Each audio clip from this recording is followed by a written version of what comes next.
Olá, amigos e amigas que acompanham o site TN Brasil TV e a coluna Juspará. Hoje, em mais um podcast Juspará, eu irei conversar com César Ramos, advogado criminalista há mais de 22 anos.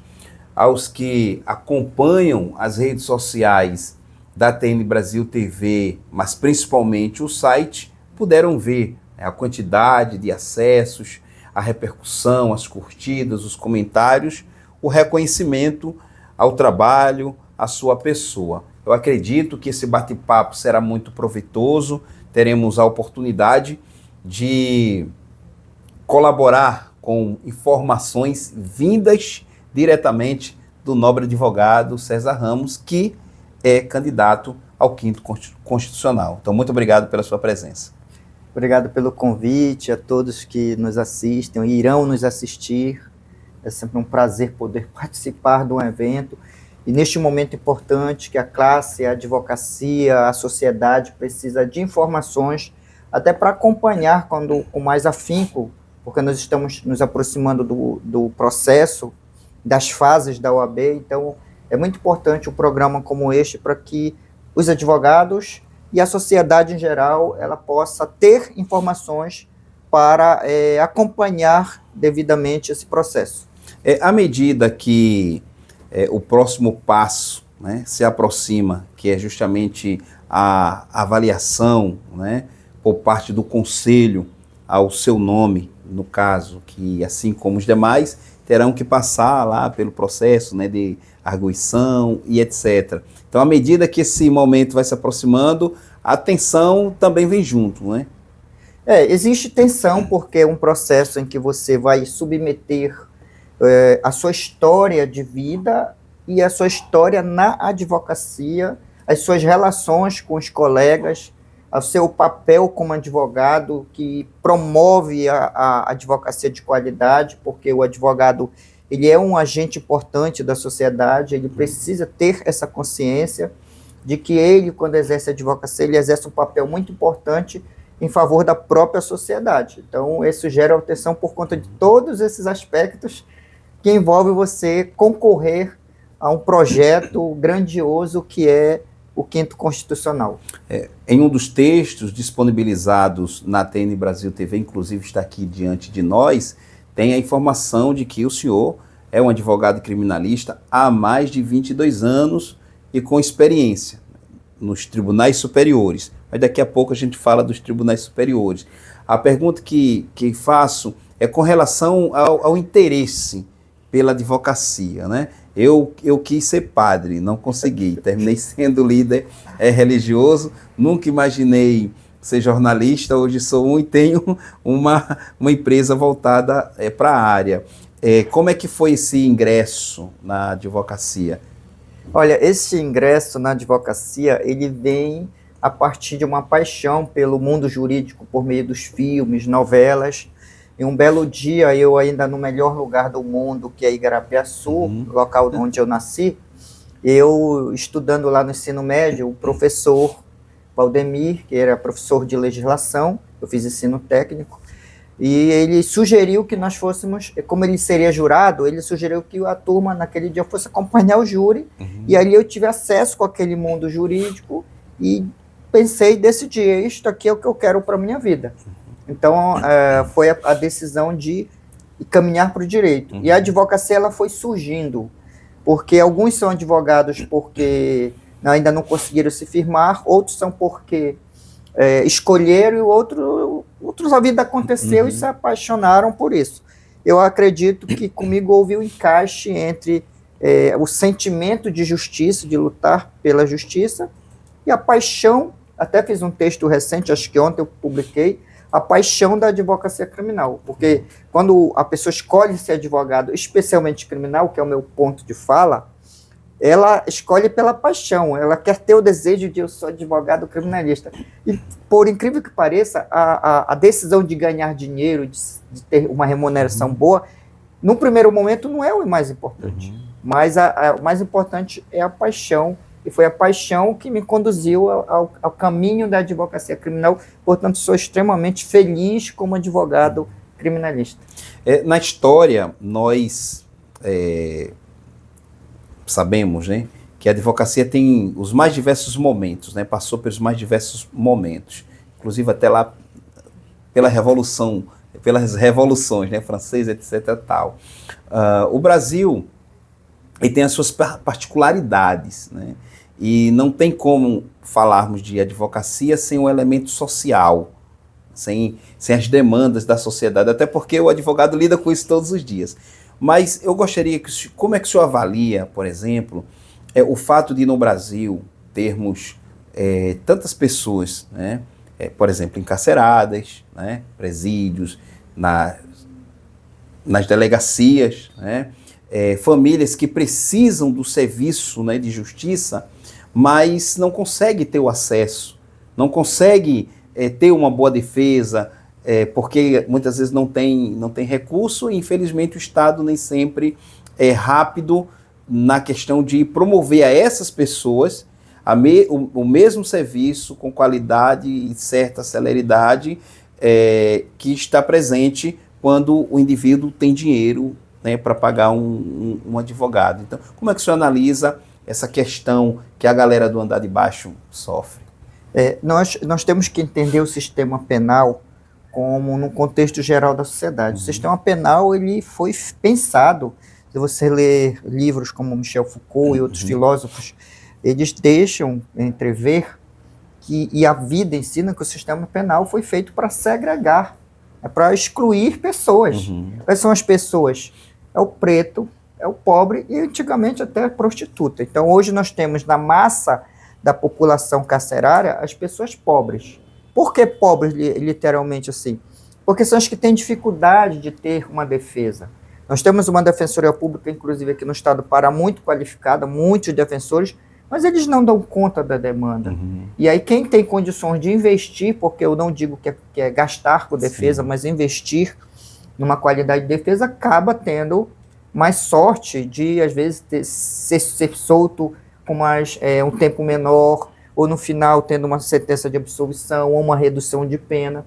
Então, esse é um drama social, e o direito penal, pela própria natureza, ele é residual, ele é subsidiário, ele intervém quando os outros ramos do direito não são suficientes para resolver. Então, nós sempre vamos tratar das mazelas da sociedade. Um saudoso criminalista, Evandro Dias e Silva, que foi uma grande referência nossa e é até hoje, ele deixou uma lição, que a matéria-prima da advocacia criminal, ela são os dramas da vida. E eu, no dia a dia, caminhando, eu compreendi que eu não trabalho com processos, eu trabalho com vidas. Por isso que um dos lemas da minha advocacia é: cada processo é uma vida. Muito bom, muito bom.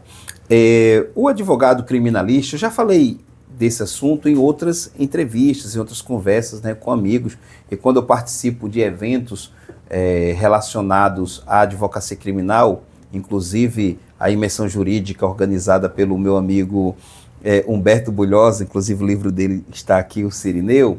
Então sempre eu converso, né, sobre essa questão, né, da sociedade, não, assim, por mais que tenhamos acesso à informação, mas parece que não entra na cabeça do cidadão o papel do advogado. Logo, o advogado criminalista é o defensor de bandidos. Isso é um clichê, né? Defensor de bandido, até que o bandido seja meu irmão, seja eu, seja um parente, seja um amigo. Entendeu? Então eu lido muito bem com isso, porque nem toda pessoa que responde a uma ação penal é culpada. O nosso código permite que você seja processado por um juízo de suspeita. E esse juízo de suspeita é subjetivo, vai depender do que o promotor entende como um razoável para te processar, oferecer uma acusação por meio de um documento chamado denúncia. O que o juiz, que deveria naquele primeiro momento ler os elementos que embasam aquela denúncia, para ele entender se tem elementos para avançar com o processo criminal. O processo criminal, ele é uma mácula, ele é muito pesado, ele é muito marcante. Eu já recebi lá no escritório pessoas honradas que, quando foram falar comigo, choravam, porque foram criadas dentro de uma educação moral muito rígida, de um conjunto de valores de honestidade, e se viram processadas. Então, o processo criminal ele pode afetar qualquer pessoa.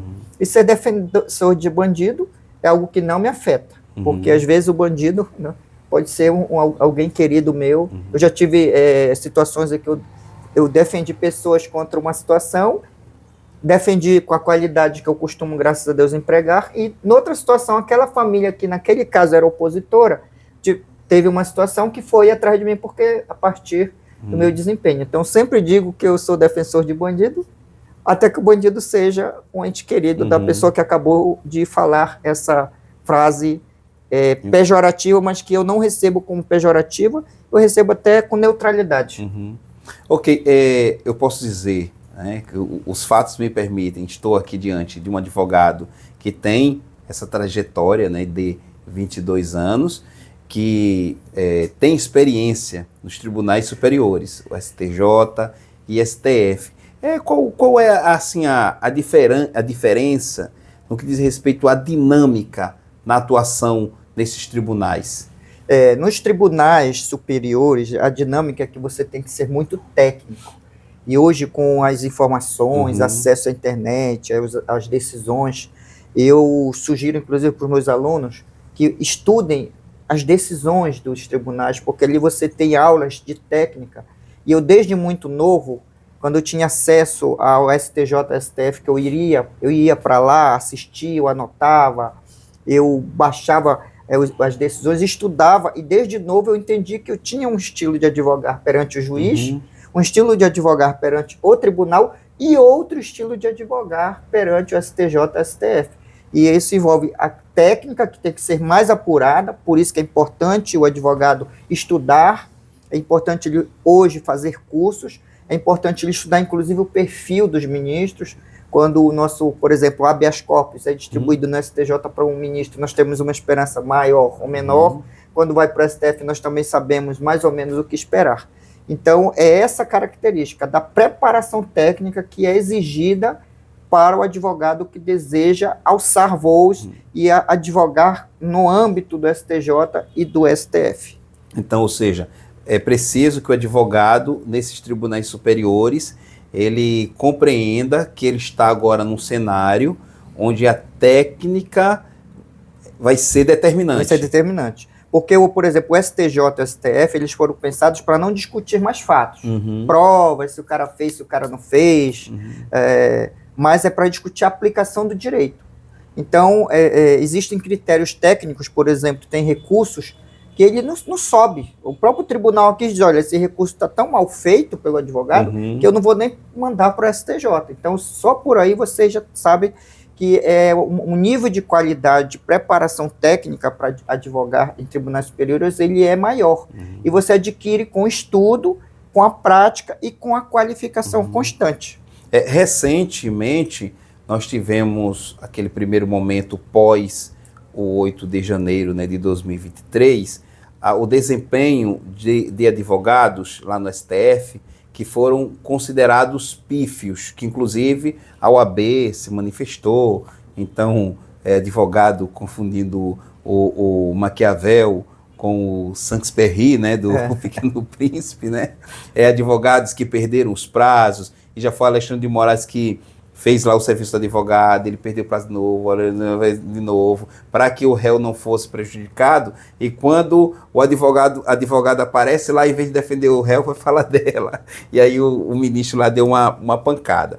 Nesse momento agora, ainda referente, né, a 8 de janeiro e aos atos que estão sendo aí tratados, eu assisti quase todos as defesas, né, a acusação, etc. tal, e vi que o nível agora é outro. A técnica, a oratória, uma coisa assim surpreendente. Então, acho que aprenderam com o primeiro momento, né? Sim, no tribunal você tem que tentar furar primeiro a bolha. Né? Hoje nós temos o plenário virtual, que muitos desembargadores, ministros colocam em plenário virtual. Certo. Aí você já tem que fazer, por exemplo, um pedido de destaque. Então, isso exige, por exemplo, que você conheça o regimento interno de cada tribunal. Eu sempre digo para os meus alunos, olha, uma das formas de você advogar em tribunal é você conhecer o regimento. Que às vezes, por exemplo, tem tribunal que chama um agravo de agravo regimental. Aí separa agravo regimental no penal e agravo interno no civil. Mas tem tribunal que trata tudo com o mesmo nome. E se você entra com uma petição errada, eles já nem analisam o teu pedido, não conhece que é a palavra técnica. Então você tem que ter uma qualificação técnica, você tem que ter também a capacidade de fazer uma argumentação técnica e sem ser ofensiva, porque você tem ali os magistrados. Nós temos que entender que os magistrados têm o poder de dizer sim ou não.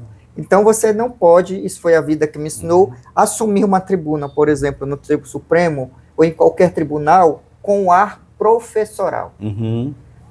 Tem que ser um ar mais de diálogo, que foi que eu aprendi com a vida, e observando os grandes oradores também. É a forma como eu vejo a defesa em tribunais e especificamente no Supremo, porque eu também já assisti, já tive a felicidade de fazer defesa. E para você merecer a atenção dos ministros, você tem que ser um ponto fora da curva, que é o grande desafio do advogado. Advogado, né? O meu ex-patrão lá em Maceió dizia, Tassiano, olha, vá por baixo, ou seja, vá com humildade, né? Com relação ao plenário, né? Ao julgamento, qual a diferença? Não, assim, o julgamento é o julgamento, seja virtual ou seja ali, né, presencial. Mas há uma diferença de dinâmica, de sensação. Qual é o que o senhor prefere? O olho no olho ali diante dos juízes ou é melhor mesmo no virtual? É a mesma história de você namorar. Você prefere namorar pela internet ou presencial? Eu sempre faço essa comparação. Não é? Pelo Tinder. Né? Então, se você tiver a oportunidade de fazer a defesa presencial, ela é insuperável. Eu já tive casos que eu saí de casa assim, poxa, mas eu não tenho nada muito forte. E no meio do caminho, ao olhar o debate, ao ver o relatório, ao estudar melhor matéria, eu puxei uma questão específica e salvou, por exemplo, o processo, consegui uma decisão favorável. Mas se fosse no virtual ou pelo videoconferência, não teria o mesmo impacto, a mesma emoção. E o virtual, que é o plenário, é aquela que você anexa uma defesa no sistema que você não tem nem garantia de que alguém vai ver. Então, o presencial, ele é insuperável. Eu acho que hoje, em tempo de inteligência artificial, o direito a um julgamento presencial e o direito a ser julgado por um ser humano, ainda que cheio de falhas, deve ser tratado como um direito fundamental, que não é uma expressão minha. Foi uma expressão que eu li de um jurista chamado Lênio Streck, um grande nome do direito brasileiro, que ele fez um artigo falando que nós temos que entender que ser julgado por uma pessoa vai ser um direito fundamental em época de inteligência artificial. Pelo menos no Tribunal Regional Eleitoral aqui do Pará, eu ouvi muitos, né, advogados dizer, olha, recebi ontem lá a notificação, vou usar essa palavra aqui, se não for, mas compreenda aí. Recebi ontem, tive só 24 horas para poder tal e já está aqui defendendo tudo tal. Talvez no criminal seja diferente a questão tal de prazos, mas independente disso vai ter que defender, sendo pego de supetão ou não. Mas se for pego de supetão, olha, o teu prazo é bem pequenininho, vai ter que defender amanhã o interesse do teu cliente. Qual o conselho que o senhor dá ao longo aí das experiências adquiridas? Olha, é sobretudo você compreender a sua petição ou a sua defesa, porque o que é a sustentação oral não é para você chegar lá e ler a sua defesa, reproduzir, mas é para você pontuar algum fato, algum argumento, algum aspecto que às vezes você não conseguiu transformar em palavra. É assim que eu digo. Hoje eu vejo a sustentação oral como um complemento da minha petição. Se eu conseguir reproduzir na petição aquilo que eu pensei, às vezes não há nem necessidade de eu fazer sustentação oral, mas se tiver que fazer, a sustentação oral ela tem que dar vida à sua peça. Então, está na agonia ali, não tem tempo, pega a peça, o recurso, a peça de defesa, memoriza os pontos, faça um roteirozinho, não é nenhuma desonra, você tem um roteiro, desonra é você esquecer o que vai falar. Então, a minha sugestão é essa, que você possa dar vida àquela defesa que está lá nos autos, porque é o tempo que você vai ter. Você não vai ter condições de discutir um processo grandioso, por exemplo, Então, você tem que aproveitar para tocar nos pontos que merecem do julgador a devida atenção e o debate na sessão. Ok. No início, eu disse que o senhor é candidato ao 5º Constitucional. Esse processo ele é histórico, 29, né, inscritos, candidaturas, 15 mulheres, 14 homens, mas tem todo um processo, esse número, né, já baixou, ainda pode baixar um pouco mais, né? Esse quadro, né, contando os que originalmente, né, se inscreveram, é de grande qualidade, né? Eu acredito que todos os candidatos, principalmente os deferidos, têm a qualidade, os requisitos que a Constituição, porque o requisito está na Constituição. Então, a quantidade de advogados interessados, ela torna um processo um pouco mais bonito de participar, porque você tem ali vários candidatos, todos com condições de ocupar a vaga que, na verdade, ela não é da advocacia. Posso estar errado. A vaga é da sociedade, porque o primeiro papel institucional da OAB é a defesa dos interesses da sociedade, depois que vem o interesse da categoria. Interessante. A OAB não é um sindicato, ela é uma instituição sui generis muito maior do que um sindicato, tanto que ela tem legitimidade para propor inúmeras ações que, juntamente com outros sujeitos processuais que nós chamamos. Então, a OAB é uma entidade muito grande. Então, a vaga do 5º, ela é, sim, da advocacia, mas, sobretudo, ela é da sociedade. Daí a importância de quanto mais candidatos qualificados, mais nós teremos condições de ter um ocupante verdadeiramente legitimado para representar a classe e a sociedade. O senhor é um candidato, publicamos na TN Brasil TV, né, que o seu projeto, né, ele visa ir representar, né, efetivamente, né, de maneira efetiva, participativa, coletiva e etc. Então, por que o senhor decidiu se candidatar ao 5º Constitucional e por que o senhor chama de projeto coletivo? Obrigado por essa pergunta, porque o projeto coletivo, a minha candidatura, ela não é um projeto de umbigo. Eu resolvi concorrer, como eu já fiz em outras épocas, porque eu sou um sonhador. Eu acredito que a vaga do 5º, na minha concepção, do perfil que eu entendo, merece ser ocupada por um advogado militante, efetivamente militante, sem desmerecer quem não se enquadre nesse perfil. Sim. Advogado lá do interior, que sabe da dificuldade de ter só um juiz, só um promotor, só um delegado, de ter que enfrentar todas as dificuldades do sistema, a dificuldade aqui da capital, a dificuldade do dia a dia, a dificuldade de ser, às vezes, maltratado por um terceirizado numa delegacia, como eu já fui no passado, ou no INSS, como meus colegas previdenciaristas o são. Então, eu sonho que a vaga seja preenchida por isso. Exatamente foi essa motivação que me levou a colocar o meu nome. Eu entendo que existem outros candidatos com esse perfil. Então, meu nome ele é motivado por uma bandeira, que é a bandeira da advocacia efetivamente militante. Por que eu chamo de projeto coletivo? Porque esse projeto surgiu exatamente a partir dessa premissa de que nós precisamos entender as dificuldades da advocacia. Então, em 2015, quando eu já conversava com um amigo, ele disse, eu vou te lançar candidato a desembargador. E ali eu entendia que o 5º Constitucional, ele é também um projeto de poder. Não é um projeto de financeiro, de dinheiro. Ele é de poder. Você vai ter poder de, numa liminar, soltar, prender, tirar uma guarda de um filho, ou de um pai, ou de uma mãe. Então, você tem um poder muito grande. Numa liminar, você pode acabar com a vida de uma pessoa. E eu entendia que aquele projeto, por ser um projeto de poder, por eu conviver com a advocacia do baixo, que eu chamo baixo clero, que é aquele ali que estava todo dia ali no fórum criminal, aquele que é para o interior, como hoje eu vou, exatamente pela característica da minha advocacia, que é personalizada, então eu atendo pessoalmente os clientes. E aí eu saí, quando esse amigo disse, eu vou te lançar candidato ao desembargo, a partir dessa ideia, ele disse, então tu vai representar essa ideia. Eu comecei a conversar com os colegas construir junto com vários colegas.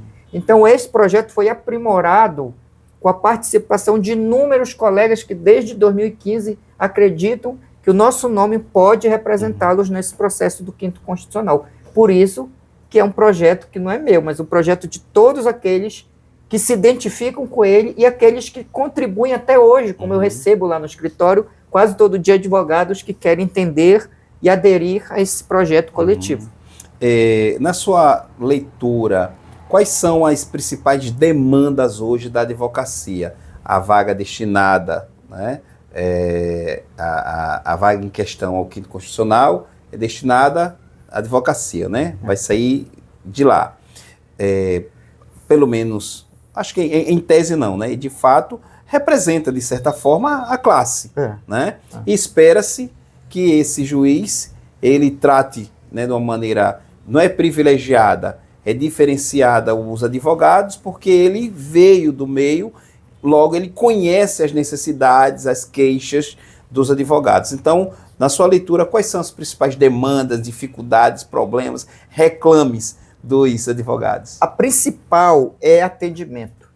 É atendimento, é de não ser atendido pelo magistrado, é não ser atendido pela assessoria. Hoje nós temos os meios virtuais e é possível você, por exemplo, eu vou dar um exemplo de um colega lá de Novo Repartimento, Novo Progresso, que está ali na fronteira do Pará com Mato Grosso. Então, por que você não cria um mecanismo de atender aquele colega virtualmente, sem que ele tenha que vir aqui arriscar ser atendido? Então, os meios virtuais, eles podem facilitar esse atendimento. Eu já fui atendido em tribunal superior, já fui atendido por juízes, por outros tribunais, por meio virtual, e atendeu a minha demanda. Eu queria uma decisão, conversei com a assessoria, e depois a decisão estava lá. Então, a maior deficiência, a maior carência nossa é qualidade de atendimento, ser atendido. A outra reclamação é o desrespeito às prerrogativas da advocacia. As prerrogativas do advogado. O advogado é representante de uma pessoa que está lá. E, então, são muitas demandas, mas ele tem direito de despachar, né, falar com o magistrado, ele tem direito de reunir com o delegado, reunir com diretores de casas penais, reunir com diretores até de centro de saúde, hospital. Então, o respeito à prerrogativa também é uma carência da advocacia. E outro aspecto que eu chamo muito a atenção é a minha preocupação com a inteligência artificial para não tornar o julgamento robotizado. E eu aderi, como eu já falei aqui, à ideia de que ser julgado por uma pessoa, ainda que cheia de falhas, é um direito fundamental.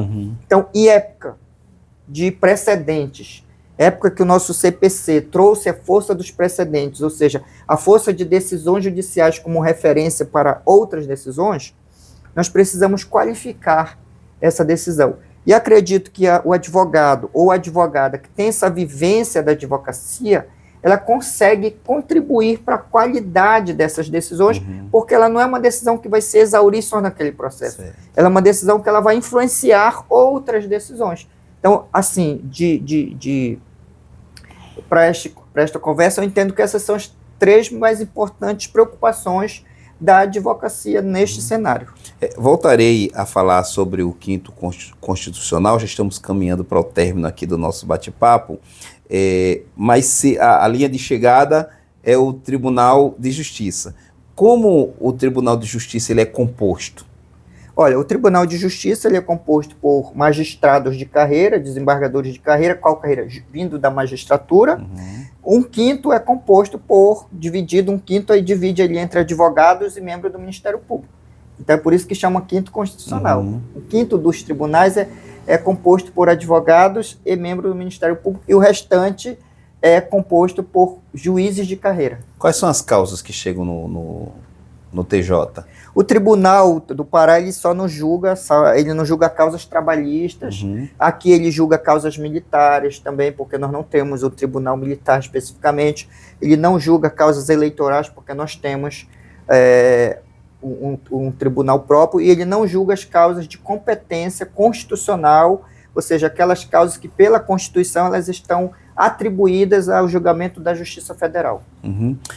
Como é que o senhor recebe, por exemplo, esse índice, né, de aceitação, de aprovação, de solidariedade ao seu nome, vindo dos mais diversos advogados, de diversas idades, de diversos, né, gêneros. Olha, eu fico feliz porque, para mim, até fiz um texto, eu vim lá de Igarapé-Açu, né? Então eu preciso contar isso porque isso pode incentivar pessoas a acreditar na vida. Eu fui criado abaixo da linha da pobreza, fui ajudado, estudei porque professores me davam livros, fiz o vestibular porque alguém pagou a minha inscrição, alguém me deu uma bolsa, alguém me ajudou. Então eu tenho orgulho de dizer que eu sou um vencedor por muitas mãos. E pauto a minha vida, a minha carreira, baseado no valor que a minha mãe passou, que é o valor da honestidade. Então isso fez com que eu seja honesto nas minhas relações, e na solidariedade, exatamente por ser fruto de ajuda, eu construí uma advocacia solidária, em que eu ajudo as pessoas, em que eu acolho o jovem advogado, faço parceria, eu ministro cursos a preços acessíveis para que o jovem advogado possa ter acesso à qualificação que eu tenho de estudo ou de forma autodidata. E aí, então, construí uma carreira que hoje eu estou colhendo o fruto dessa carreira. E isso me deixa feliz. Eu digo, poxa, eu caminhei certo, eu caminhei como a minha mãe me ensinou. E quando eu recebo esses feedbacks, e já tinha recebido antes, porque eu não estava empolgado com a candidatura, porque ela surgiu no momento, foi um cargo criado, então ela surgiu no momento que eu não estava organizado para uma campanha, mas muitos colegas vieram, me incentivaram, me ligaram, pesquisas que foram feitas, olha, eu indiquei teu nome aí, acabou que eu não poderia, diante deste processo que tem a possibilidade de eu ser votado pela classe, então não poderia deixar de participar desse processo para que a classe pudesse realmente avaliar se eu os represento ou não nessa caminhada. Ok. Qual a mensagem que o senhor deixa para a jovem advocacia? Olha, essa pergunta é uma pergunta interessante, mas a jovem advocacia, ela tem que acreditar no processo. Não é fácil. Ela tem que acreditar que a cada dia, a cada ano, vai ficar melhor. Tem dia que você quer desistir, eu já passei por isso, mas se você escolheu a advocacia, você tem que entender que a advocacia é uma decisão de paixão. Se você caminha na advocacia, você pauta a sua conduta dentro da ética, porque não é ser só ético com o cliente, é ser ético com os colegas.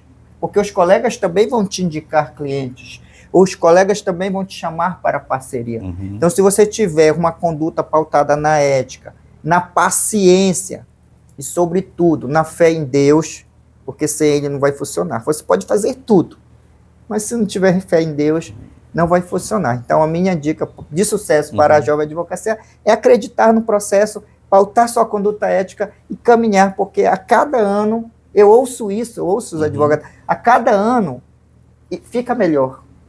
Fica melhor. Então, acredite no processo, porque a sua hora vai chegar.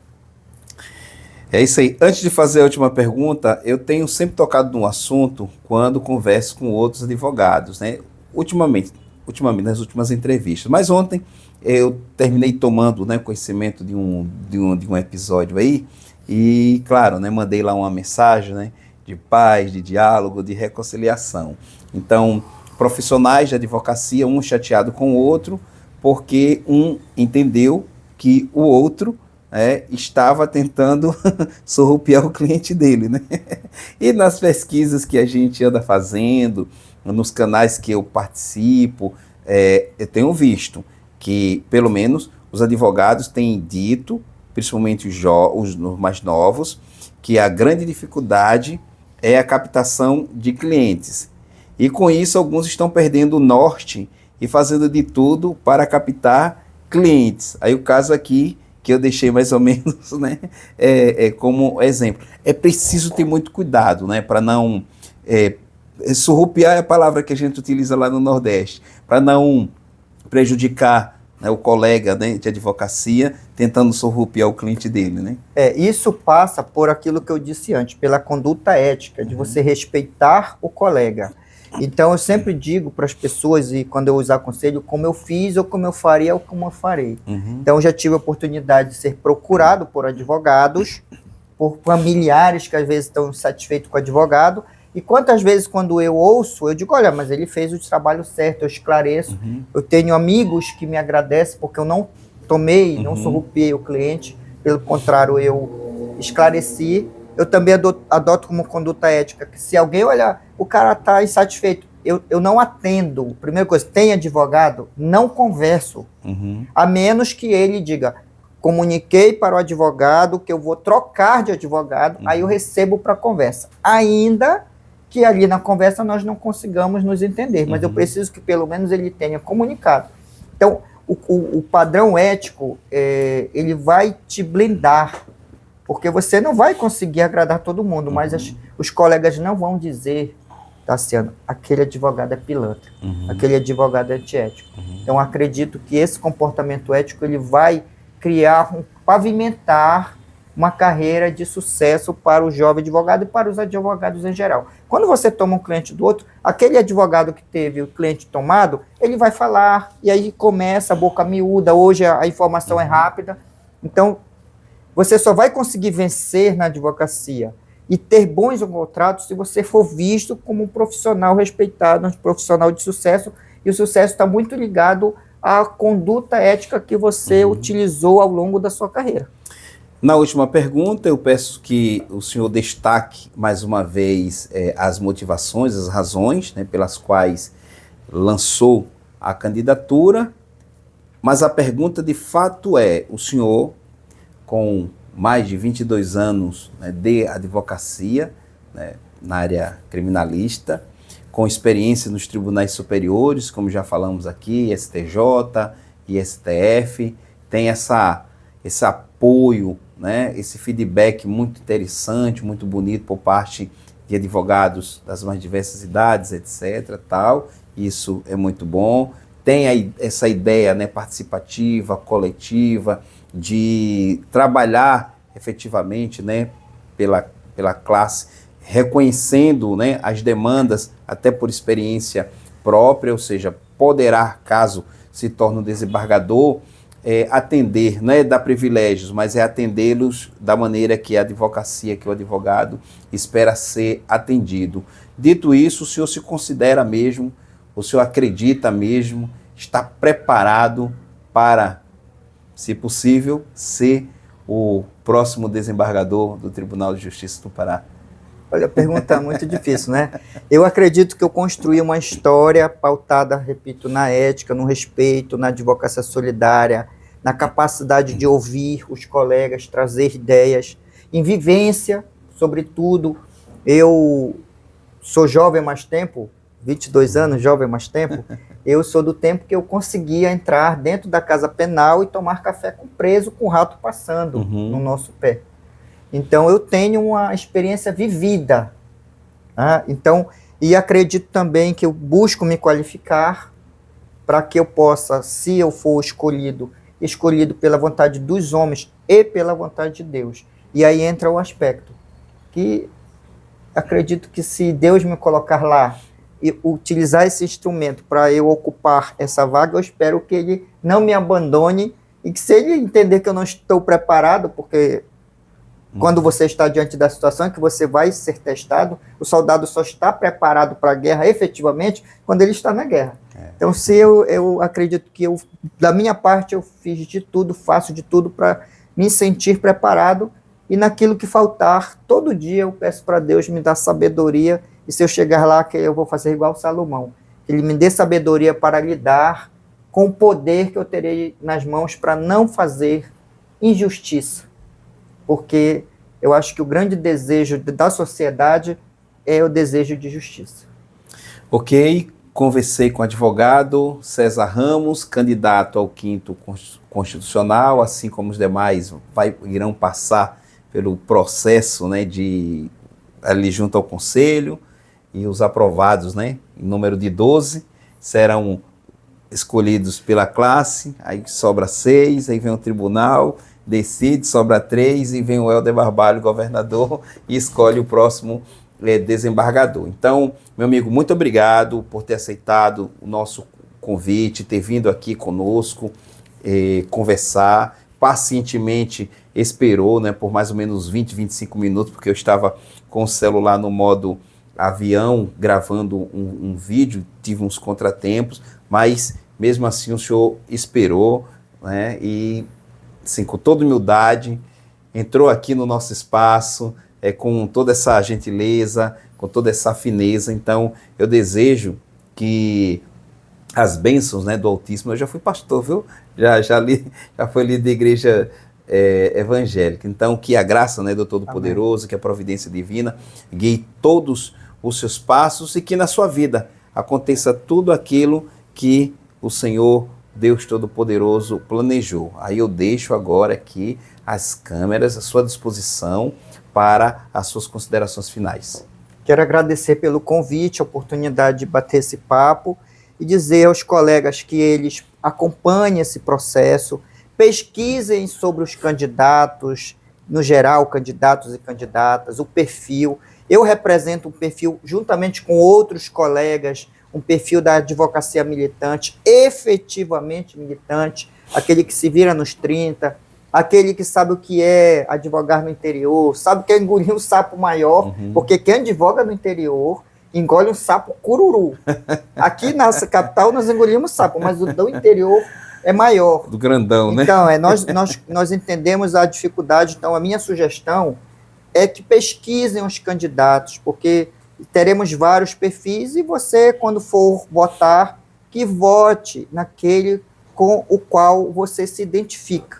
Porque nós temos uma chance de ouro. Esse processo agora, por mais que nós tenhamos os mais fortes, mas a força verdadeira está no poder do voto da classe. E é por isso que eu confio que a classe, se analisar minha história de vida e de advocacia, possa me contemplar para eu avançar esse processo. Mas, sobretudo, ainda que nós tenhamos os escolhidos dos homens, vai chegar lá o escolhido de Deus, e é nisso que eu confio. Então, que Deus nos abençoe neste processo. É isso aí, aos amigos, um grande abraço e até o nosso próximo encontro. As letrinhas aí vão subir e fiquem sempre conectados na TN Brasil TV, no site e também nas nossas redes sociais, no Facebook, no YouTube, no Instagram e sempre pelo canal do WhatsApp, pelas nossas linhas de transmissões, mantemos o nosso público sempre muito bem informado. Então, grande abraço, até o nosso próximo encontro. Tchau.